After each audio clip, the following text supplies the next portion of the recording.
अब जो प्रसंग चल रहा है उसी पर आते हैं कि राजा अम्बरीश कौन थे। ये पहले किसी जन्म में प्रभु के चरणों में रहे कबीर जी के, और खूब भक्ति की, लेकिन फिसल गया पैर, रह गए काल के जाल में। और फिर परमात्मा का एक नियम है, जो जन मेरी शरण है ताका हूं मैं दास, गेल गेल लाग्या फिरूं जब तक धरती आकाश। परमात्मा कहते हैं जो मेरी शरण में एक बार आ गया किसी भी युग में, फिर मैं उसको छोड़ू नहीं। बाकी ये बात है कि वो अपने कर्म बिगाड़ देगा, मेरी मर्यादा का पालन ना करके अपने जन्म बढ़ा लेगा। तो क्या कहते हैं कि जैसे जो जिनका पैर फिसल गया वो विष्णु लोक में भी गए, शिव जी के लोक में भी गए और ब्रह्मा के लोक में भी गए, वहां पर ठाठ करने लगे। वहां जाने के बाद उनकी बुद्धि खुलेगी और वो ये कहेंगे कि भगवान की महिमा में सतगुरु गुरु जी ये बताया करते थे कि भाई इन लोकों में हमने नहीं जाना, अपनी कमाई बर्बाद हो जाती है, फिर 83 लाख योनियों में जाना पड़ेगा। तो वहां जाकर के इसको याद आवेगी, अगतन नाश हो गया तो बात का। परमात्मा कहा कर के वाणी बताते थे गुरु जी कि ये तो भाई बात बिगड़ेगी, अपने पुण्य यहाँ खत्म हो जाएंगे, फिर यहाँ खत्म होने के बाद फिर हम नरक में जाएंगे, नरक के बाद 84 लाख योनियों में, और यह कमाई बर्बाद होगी। फिर ये पुण्यात्मा वहां रोएगा बुरी तरह, क्योंकि ये ज्ञान इसको टेकन नहीं देगा वहां पर भी।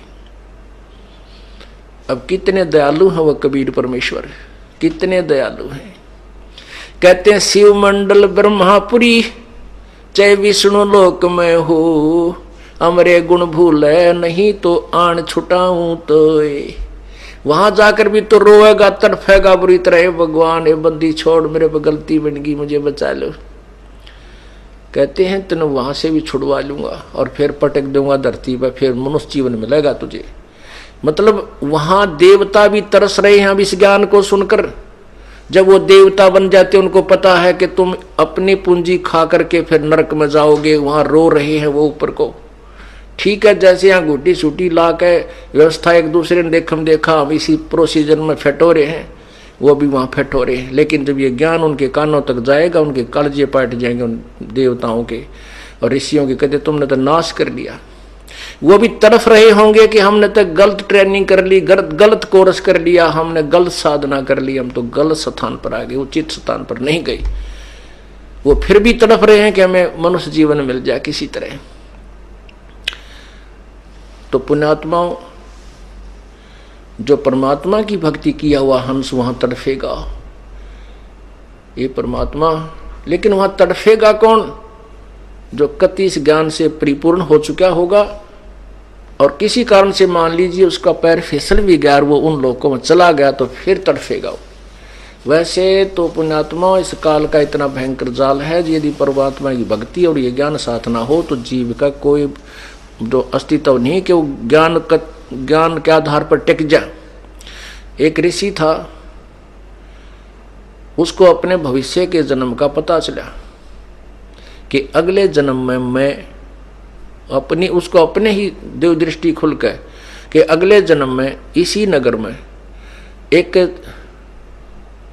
व्यक्ति के घर जो सूर है, सूरी है, उस सूरी के घर के पेट गर्भ से मेरा जन्म होगा और उस सूरी के माथे पर गांठ है अच्छी मोटी, और उसके ही गर्भ से मेरी मृत्यु के बाद उसके गर्भ से जन्म होगा और मेरे सिर के ऊपर एक बहुत काला सा मोटा एक अलग से निशान होगा।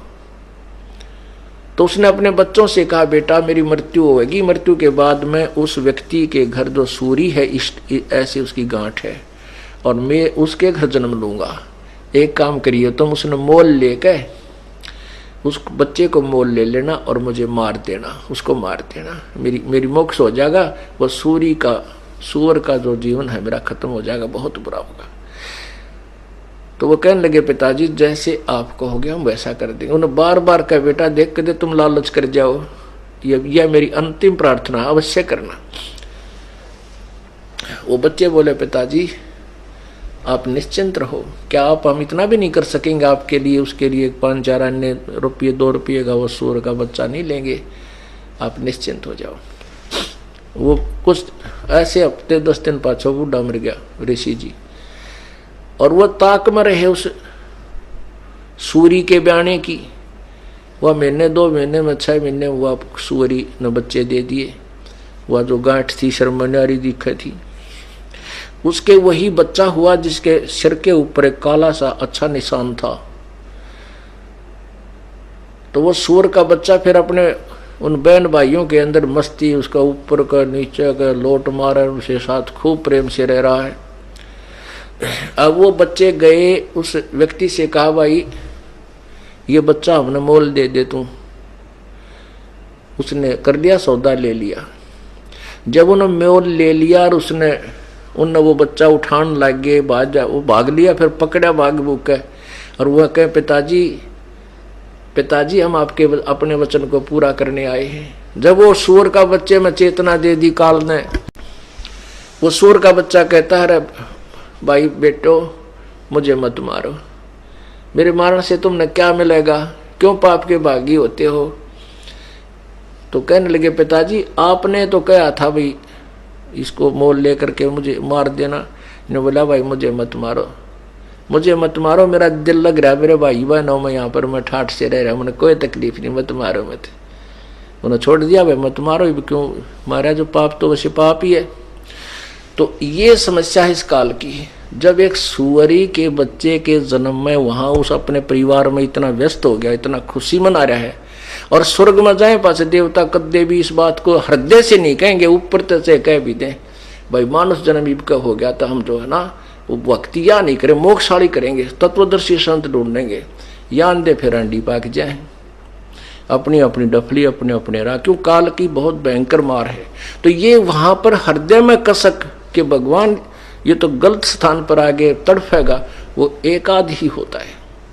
कहते हैं उसकी वो जो मेरी प्यारी आत्मा ऐसे वहां तड़फ करेगा, उसके पास पहुंच जाऊंगा, उसको शरीर को ऑफ कर दूंगा वहीं से, देव वाले शरीर को, और उसको ले आऊंगा वहां से, फिर मनुष्य शरीर दे दूंगा। अब देखो वो परमात्मा तो हमारे लिए इतने खाड़े भरन लाग रहा, और हम कति बालक की तरह उसकी तरफ परवाह नहीं कर रहे। तो पुण्यात्माओं ये बातें कहन सुन की नहीं, ये कर पाड़न की हैं। ये सुनकर आनंदित होने तक सीमित नहीं रखना, इनके ऊपर स्टेप बाय स्टेप आपने कदम रखने हैं।